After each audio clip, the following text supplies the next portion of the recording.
Can you imagine what it would be like to be given superpowers? One minute, you're scared to walk down the streets after 10 p.m. and carry a personal safety whistle wherever you go. The next, you're sprinting across rooftops, shooting lightning bolts from your fingertips and gliding across electrical wires. Sounds pretty awesome, right? But with all that power comes a decision. Do you save the city from the thugs and petty criminals roaming the streets? Or do you rule the citizens like the ordinary weaklings that they are? Never has it been so fun, so rewarding to be a superhero. Infamous seamlessly combines powerful moral choices with incredible freedom of movement and a kick-ass combat system, making you feel like the most powerful man in this crumbling world.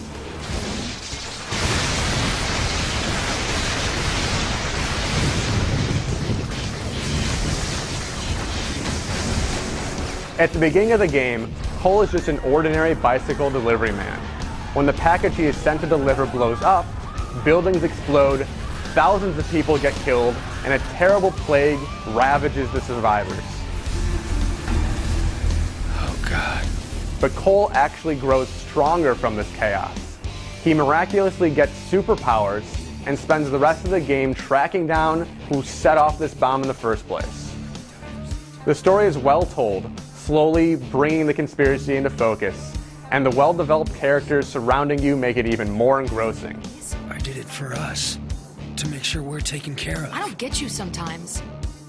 The cutscenes are also pretty cool. They look like typical comic book panels at first, but thanks to some clever camera movements, they take on a fancy 3D appearance. All told, you will want to see where this intriguing tale winds up. Another reason this story is so darn cool is because you can shape it. During pivotal moments, the action will stop and Cole will spell out the choices in front of him. Does he let the starving citizens eat the government-supplied food? Or shoot a blast of lightning, scaring them away and keeping it for all his friends?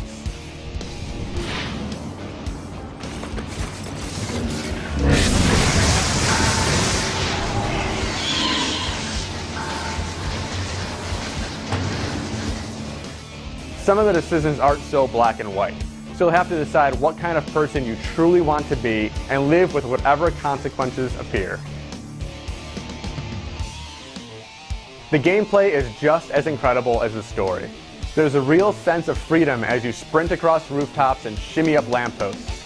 The trick is, when you leap, you get drawn into any object that you can climb onto.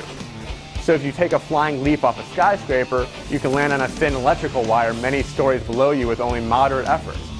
The system is so easy to use, you'll be sprinting across the city at breakneck speeds, never slowing down for anything except to pump some bad guys full of electricity.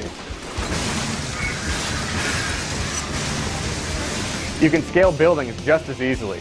Every window, drain pipe, and other fixture can be grabbed onto, making it fun to hightail it straight up a huge vertical surface.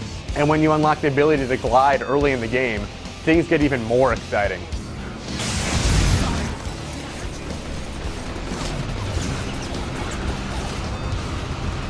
There is a slight problem with the movement though. Because you get sucked into every object, it makes it difficult to grab onto precise points on the map. For instance, if you need to drop down from the roof to the middle of a tall building, you'll often latch onto every window and pipe along the way. It's not a huge problem, but it's slightly annoying sometimes. The combat doesn't have any problems though. You start with a deadly electrical blast, but you quickly earn more powerful and exciting moves to make the fighting an absolute blast. You get sticky grenades and a powerful missile attack, and combining them with your other moves is awesome. Combining your electrical attacks with your movement is also incredible. Sliding along an electrical wire while pelting the helpless people below you is a joy that never gets old. The missions are designed for you to take advantage of all of your different moves. There are a wide variety of mission types, from pure combat to depth exploration and everything in between, and it's a blast seeing what new objective the game will come up with. There are also side missions that clear out districts in the city when you finish them.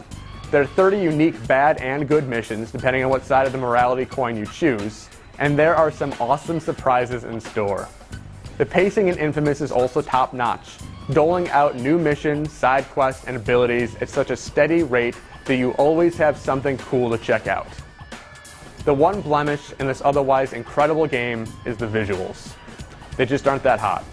The buildings and roads have kind of a murky, ill-defined look, and there's plenty of pop-in when you're quickly moving across town.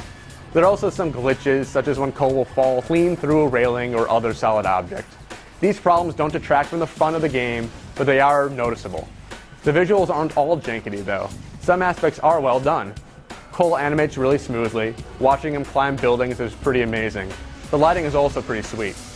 During some parts of the game, you're stuck in the sewers, but the incredible lighting effects make it eerily inviting.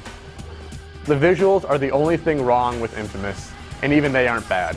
The combat is rewarding and intense, moving around the city feels almost perfect, and the story will draw you in, make you care about this world.